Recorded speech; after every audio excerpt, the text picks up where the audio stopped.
જય શ્રી કૃષ્ણ. જય શ્રી કૃષ્ણ. હું તમારી વહાલી દીકરી આરજી કાનાબાર.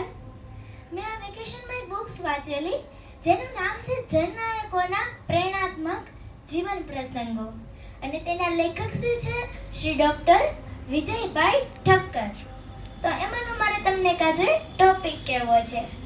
ટોપિકનું નામ છે જીવનનું લક્ષ્ય.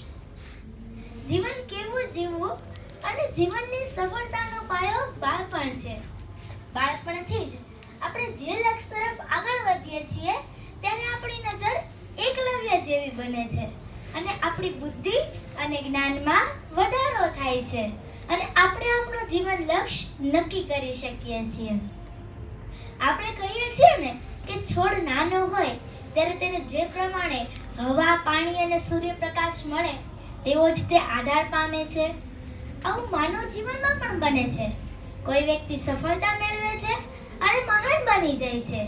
તેનું જીવન પણ બાળપણ સાથે જ સંકળાયેલું હોય છે, પણ બાળપણથી જ તેની અંદર જ્ઞાનના ગુણોના દર્શન થતા હોય છે અને આ આપણા માટે ખૂબ પ્રેરણાદાયી બને છે.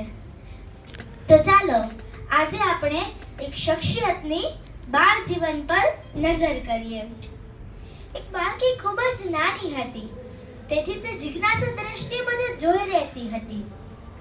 આપણને તો ખબર જ છે કે કોઈ નાનું બાળક હોય તે બધું જિજ્ઞાસા દ્રષ્ટિએ જોઈ રહેતું હોય. બસ તેમ જ આ છોકરી બધું જોઈ રહેતી હતી. ઉનાળાના સમયમાં જ્યારે બધા બહાર સૂતા હોય ત્યારે તે ખાટલામાં પડ્યા અવકાશને તાકીને જોયા કરતી હતી. અવકાશમાં રહેલા ચંદ્ર, તારા, વાદળા, ગ્રહો, ઉપગ્રહો, નક્ષત્રો વગેરેનું તે નિરીક્ષણ કર્યા કરતી હતી અને મનમાં સવાલ કર્યા કરતી હતી.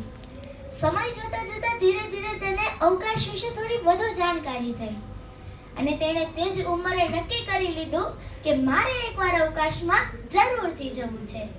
તે છોકરીની લગન, તે છોકરીનો લક્ષ્ય, તે છોકરીનો ધ્યેય બાળપણથી જ તેના તન મનમાં નાચ્યા કરતો હતો કે મારે એકવાર અવકાશમાં જરૂરથી જવું છે. અને પછી તે છોકરીએ ખૂબ પરિશ્રમ શરૂ કર્યો અને તેને વિજ્ઞાન ક્ષેત્રે પણ ખૂબ સારી સફળતા મળી. અને એક સમય એવો આવ્યો કે અમેરિકાની વૈજ્ઞાનિક અવકાશયાત્રી સંશોધન સંસ્થા નાસામાં પણ તેમને સ્થાન મળ્યું. એટલું જ નહીં, પરંતુ તે પ્રથમ ભારતીય અવકાશયાત્રી મહિલા તરીકે પોતાનું અને દેશનું નામ ગૌરવવંતું કર્યું. પણ કમનસીબે જ્યારે અવકાશના ઉડાણ વખતે અંતરિક્ષ પરિભ્રમણ કરી રહ્યું હતું ત્યારે તેમનું પરત ફરી આવેલું યાન અનફોર્ચ્યુનેટલી દુર્ઘટનાગ્રસ્ત બની ગયું અને આપણે આપણા દેશની એક મહામૂલી દીકરીને ખોઈ દીધી. અને એ શખ્સિયત કોણ હતા તમને ખબર છે? કરેક્ટ આન્સર સ્વર્ગીય કલ્પના ચાવલા દીદી હતા. તો આજે મારે કલ્પના દીદીને એક શેર ડેડિકેટ કરવો છે. मुश्किलें तो राह में आएगी, हर मुश्किल से टकराएंगे हम. मुश्किलें तो राह में आएगी, हर मुश्किल से टकराएंगे हम. जीत है अपनी पक्की, केवल हौसलों के दम पर आगे बढ़ेंगे हम.